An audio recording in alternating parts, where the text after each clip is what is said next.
Olin taas viimeisenä toimistolla. Kello lähestyi puolta yötä, kahvikone hurisi hiljaa tyhjyyttään. Kun olin sammuttamassa konettani, huomasin jotain outoa. Viereisen työkaverin kone heräsi itsestään. Näytölle ilmestyi tekstitiedosto. Se päivittyi itsestään. Olen täällä, etkö näe minua? Sydän jyskytti. Katselin ympärilleni. Ketään ei ollut. Kävelin varovasti koneelle. Viesti jatkui. Jäin yksin tänne vuosi sitten, kuten sinä nyt. Naurahdin hermostuneesti. Varmasti pila.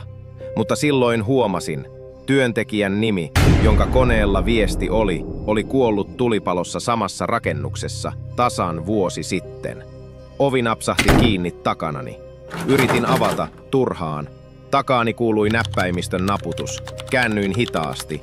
Näytöllä luki nyt vain, tervetuloa joukkoon.